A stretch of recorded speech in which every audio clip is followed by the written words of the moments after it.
Hello everyone. आज हम बात करते हैं मूवमेंट। मूवमेंट क्या होता है, ये हम कर रहे हैं क्लास 6 साइंस का chapter body movement. Body movement क्या होती है, तो उसके लिए सबसे हमें ये पहले पता होना चाहिए मूवमेंट क्या होते हैं। जो मूवमेंट होता है, the ability of organisms to change position by using their body part is called movement. जब ऑर्गेनिज्म अपनी पोजीशन को चेंज कर लेता है, किसके हेल्प से? बॉडी पार्ट की हेल्प से, उसी को बोलते हैं हमें मूवमेंट। समझ आया? जब हम क्या है एक जगह से दूसरी जगह जाते हैं तो वो भी क्या एक टाइप का मूवमेंट है। जब हम अपनी पोजीशन चेंज कर लेते हैं हाथ या पैरों की, या हम पूरी बॉडी की जो मूवमेंट चेंज करेंगे उसी को क्या बोलते हैं? मूवमेंट। अब नेक्स्ट करते हैं ज्वाइंट। ज्वाइंट क्या होते हैं? ज्वाइंट होते हैं Joint are the point where two parts of the skeleton are fitted together to make a movement possible.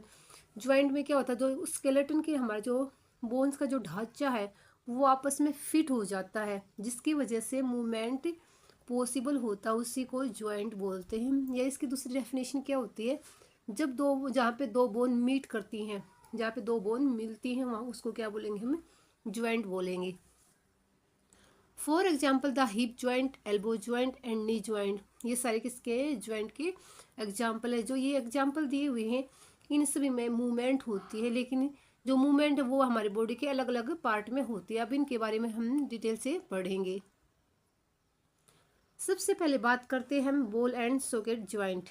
क्या है ये बॉल एंड सॉकेट ज्वाइंट? जो बॉल एंड सॉकेट ज्वाइंट होता है ये हमारे शोल्डर में होता है। कहाँ होता है? शोल्डर में। Ball and socket joint where the rounded end of one bone fit into cavity of a other bone. जो बॉल एंड सॉकेट ज्वाइंट में क्या है, ये हमारे शोल्डर में होता है। जो शोल्डर बोन होती है वो एक सॉकेट की तरह काम करती है।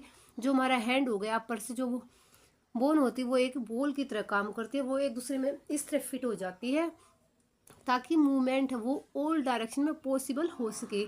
इसलिए इसका नाम क्या रख दिया? Ball and socket joint. It brings movement in all direction. इस ज्वाइंट में क्या है, जो मूवमेंट होती है वो सारी डायरेक्शन में होती है। हम अपने हाथ को किसी भी डायरेक्शन में घुमा सकते हैं इजली।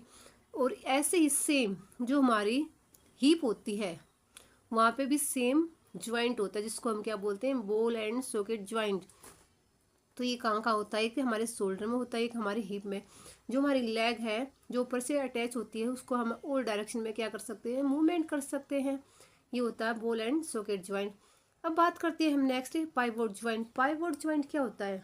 जो पाइवोट ज्वाइंट होता है ये हमारी नेक में होता है। A pivot joint is very cylindrical bone rotate in a ring. जहाँ पे क्या एक सिलेंड्रिकल बोन घूम सकती है, एक रिंग की तरह घूम सकती है, वो उसको क्या बोलते हैं हम? Pivot joint. तो it join the neck to the head. ये हमारे क्या है? नेक को जो हमारा हेड है उससे अटैच करते हैं। It allows to bend the head forward backward, turn head to left और राइट। अब ये क्या कह रहा है? जो हमारा जो नेक होती है, आप खुद भी देख सकते हो जो मूवमेंट है कहाँ कहाँ पॉसिबल है। हम अपने हेड को आगे की साइड कर सकते हैं, पीछे की साइड कर सकते हैं, लेफ्ट की साइड कर सकते हैं, राइट की साइड बेंड कर सकते हैं।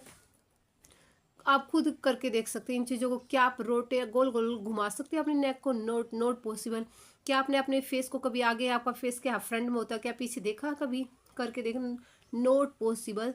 तो जो ये वाला ज्वाइंट है इसमें क्या होता है, हम अपने जो हेड है सिर को आगे की तरफ कर सकते, झुका सकते हैं, पीछे की तरफ, लेफ्ट पार्ट और राइट पार्ट में कर सकते हैं। अब नेक्स्ट ज्वाइंट है हिंज ज्वाइंट। क्या होता है ये? Hinge joint. जो हिंज ज्वाइंट है इसमें केवल एक ही डायरेक्शन में मूवमेंट पॉसिबल है। और ये कहाँ पे होता है? हमारी एल्बो में होता है, हमारे नी में होता है। जो हमारी एल्बो होती है, जो हैंड है दोनों बीच में क्या है, जो बोन अटैच होती है, उस वाले पार्ट को आप क्या मूवमेंट करके देखना। तो हम अपने हैंड को जो बीच में जो ज्वाइंट है, केवल अपने हैंड को हमें आगे की तरफ क्या कर सकते हैं? बैंड कर सकते हैं, पीछे की साइड बैंड नहीं कर सकते। सेम टाइप ऐसे ही हम अपने जो हमारे पैर होता है, जहाँ बीच में जो गैप होता है, ज्वाइंट होता है, तो उसको हम क्या पीछे की साइड कर सकते हैं, आगे की साइड नहीं कर सकते। इसी ज्वाइंट को हम क्या बोलते हैं? Hinge joint. Hinge joint bring about movement in only back and four direction. इसमें क्या होगा, या तो हमें जहाँ पे भी ज्वाइंट होता है या तो उसको हम आगे की साइड कर सकते हैं या पीछे की साइड। जैसे हमारा जो क्या है एल्बो है जो कोहनी है उसको हम क्या आगे की साइड कर सकते हैं, जो हमारे नी है उसको हम क्या पीछे की साइड कर सकते हैं। तो दोनों डायरेक्शन में मूवमेंट पॉसिबल नहीं होती। The knee and elbow have hinge joint, जो हमारी एल्बो होती है और नी होती है वहाँ पे हमारा क्या होता है, हिंज जॉइंट होता है। द फॉलोइंग इमेज, अब इसमें क्या है, बुक में आपकी इमेज दे रखी है, वहाँ से आप इजली इसको आइडेंटिफाई कर सकते हो और समझ सकते हो। या बुक की भी नीड है नहीं, अपनी जो हैंड होता है वहाँ पे आप इन चीज़ों को करके देख सकते हो। नेक्स्ट बात करते हैं हम फिक्स जॉइंट। फिक्स जॉइंट का क्या मतलब है, ऐसे जॉइंट जो क्या फिक्स होते हैं जिसमें कोई मूवमेंट नहीं होती। ठीक है, तो फिक्स जॉइंट आधा इमूवेबल जॉइंट है, जॉइंट तो है लेकिन वो क्या है, उनमें मूवमेंट नहीं होती। Because the bones are joint together, क्योंकि जो बोन वहाँ की जो बोन्स है वो एक दूसरे में क्या बिल्कुल फिक्स होती हैं। Such joint are found in our skull, जो हमारा स्कल होता है जो खोपड़ी है उसमें क्या पाया जाता है, इमूवेबल ज्वाइंट। आपने देखा होगा, जो हमारे आप सभी को पता है, जो हमारी स्कल है वो क्या है 8 बोन से मिलके बनी है। कितनी बोन से, 8 बोन से। तो क्या आप अपने हेड को जब हाथ लगाते हो तो बीच में कोई स्पेस नजर आता है, नहीं। क्या अपनी जो स्कल है उसको, उसकी जो बोन है उसको मूवमेंट, उसमें मूवमेंट करा सकते हो, नहीं करा सकते, तो क्या ही एक टाइप का फिक्स जॉइंट है। नेक्स्ट बात करते हैं हम, अब बात करते हैं मूवमेंट। जो अर्थ वो में उसमें मूवमेंट कैसे होगा, अलग अलग के कुछ एनिमल्स या बर्ड्स दिए हुए हैं और इंसेक्ट दिए, उनमें मूवमेंट कैसे होता है वो हम पढ़ेंगे वन बाय वन। देखो earthworm, earthworm has does not have any internal skeleton. जो अर्थवॉर्म है उसके अंदर इंटरनल स्केलेटन नहीं होता। ठीक है, स्केलेटन क्या होता है, ढांचा। The body is made up of many ring joint end to end and muscle attached to these ring help to extend and shorten the body। जो बॉडी है क्या किससे बनी होती है, जो रिंग लाइक स्ट्रक्चर होते हैं वो एक दूसरे से ज्वाइन होते हैं और वो मसल से भी जुड़े होते हैं, जो कि बॉडी को एक्सटेंड, फैलने में और छोटा होने में हेल्प करते हैं। थर्ड पॉइंट दे रखा है, skin of earth. Skin of earthworm also has a large number of tiny bristles that help them to get to a good grip on the ground।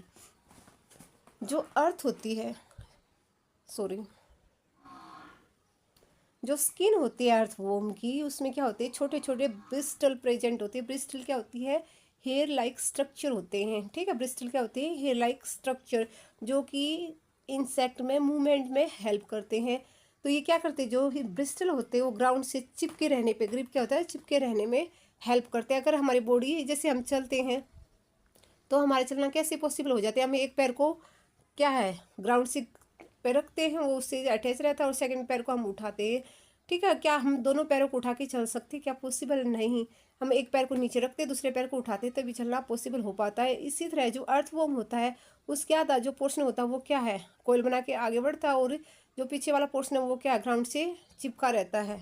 ठीक है, जो ये ब्रिस्टल होते हैं उसको ग्राउंड से चिपके रहने में हेल्प करते हैं।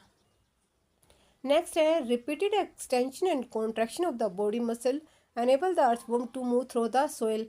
रिपीटेड, बार बार से क्या बॉडी का एक्सटेंड होना, फैलना, कॉन्ट्रैक्ट मतलब सिकुड़ना। ठीक है, वो किस चीज़ पे हेल्प करता है, जो अर्थवॉर्म की मूवमेंट में, चलने फिरने में हेल्प करता है। आई थिंक आपको ये चीज़ें क्लियर हो गई होंगी। नेक्स्ट बात करते हम स्नेल। जो स्नेल होता है, snail move with the help of their muscular flat foot. जो स्नेल होता है उसमें मूवमेंट कैसे पॉसिबल है, उसके जो मस्कुलर जो फुट होते हैं, पैर होते हैं, उनकी वजह से चलना पॉसिबल होता है। They glide along a solid surface which is lubricate with the mucus. जो they glide along a solid surface, वो सॉलिड सरफेस से क्या चिपक जाते हैं, क्योंकि उसके जो स्किन होती है उसमें क्या होता है, म्यूकस। म्यूकस क्या होता है कि लुब्रिकेंट सब्सटेंस, जो चिपचिपा सब्सटेंस, उसको क्या बोलते हैं, हमें म्यूकस बोलते हैं। This motion is powered by succeeding way of muscular contraction of the foot. तो ये क्या है, ये लगातार कॉन्ट्रैक्शन होता है, रिलैक्सेशन होता है, उसकी वजह से ये चल पाते हैं। नेक्स्ट है कॉकरोच। नेक्स्ट है cockroach. The body of cockroach is covered with a, क्या कह रहा है cockroach, the body of cockroach is covered with a hard skeleton that is made of different unit joint together. जो हमारा cockroach होता है उसमें क्या होती है, आप लोगों ने टच किया होगा, जो उसकी बहुत मोस्ट कवरिंग होती है वो बहुत ही हार्ड होती है। या कभी आपने उसको मारने की कोशिश की होगी तो क्या, जब आप उसको मारते हो बहुत ही हार्ड लगता है। तो इसका मतलब क्या है, उसमें आउटर स्केलेटन होता है। क्या होता है उसमें, आउटर स्केलेटन होता है। It has 3 pair of legs, जिसमें 3 पेयर लेग्स होती हैं फॉर वॉकिंग, चलने के लिए। 2 pair of wing attach to the breast for flying, और 2 पेयर ऑफ विंग्स होती है। क्या होता है, जितने मोस्टली इंसेक्ट होते हैं उसमें क्या है, 3 पेयर्स ऑफ लेग्स होते हैं, पैर होते हैं वॉकिंग के लिए। और कॉकरोच में क्या है, 2 pair of wings attach to breast for flying. जो आगे वाली जो इसकी जो लेग होती है वो विंग्स में मॉडिफाई होती है, जो कि उसको उड़ने में या फ्लाई करने में हेल्प करती हैं। और क्या दे रखा है कॉकरोच के बारे में, it has a distinct muscle that are use for movement. इसमें क्या होती है, जो अलग अलग जो मसल होती है वो मूवमेंट में हेल्प करती हैं। फर्स्ट जो एक मसल है वो तो क्या लेग से अटैच होती है, जो कि उसको चलने में हेल्प करती है। सेकेंड की इसमें होती है ब्रेस्ट मसल, जो कि किससे अटैच होती है, विंग्स से अटैच होती है, जो फ्लाइंग करने में हेल्प करती है। ठीक है, क्या होती है, जो ये होते हैं इसमें क्या होती है, मसल्स होती हैं। एक मसल होती है जो लेग से अटैच होती है, वो तो चलने में हेल्प करती है। और सेकंड वाले मसल क्या होती है, ब्रेस्ट मसल, वो विंग से अटैच होती है, जो कि उड़ने में हेल्प करती है। अब बात करते हैं बर्ड्स। बर्ड्स का स्पेशल स्केलेटन होता है, इनके पास muscular structure that help them to fly, जो कि उनको उड़ने में हेल्प करता है। जो 4 लिम्स होती है, जो आगे की लिम्स होती है, वो किस में मॉडिफाई होती है, विंग्स, उनके विंग्स बन जाते हैं। And bone inside are hollow to suit fly, और जो इनकी बोन्स होती हैं, बोन्स मतलब जो हड्डियाँ होती है बहुत ही लाइट इन वेट होती है, मतलब हल्की होती हैं, और अंदर से वो खोखली होती हैं, तभी इनका उड़ना पॉसिबल हो पाता है। फॉर एग्जाम्पल मैं क्या काइट को फ्लाई करी, मैं उसको आसानी से फ्लाई कर सकती, क्यों, क्योंकि वो लाइट इन वेट है, बिल्कुल हल्का है। अगर मैं एक ईट को धागे से बांध के उड़ाने की कोशिश करूँगी, क्या वो उड़ पाएगा, नॉट पॉसिबल। क्यों, क्योंकि उसका वेट बहुत ज़्यादा है। तो कहने का मतलब ये जो लाइट चीज़ें होती हैं उनको हम इजली फ्लाई कर सकते हैं। ठीक है, तो जो बर्ड्स होती है उसकी बोन बहुत ही हल्की होती है, ताकि वो आसानी से उड़ जाए।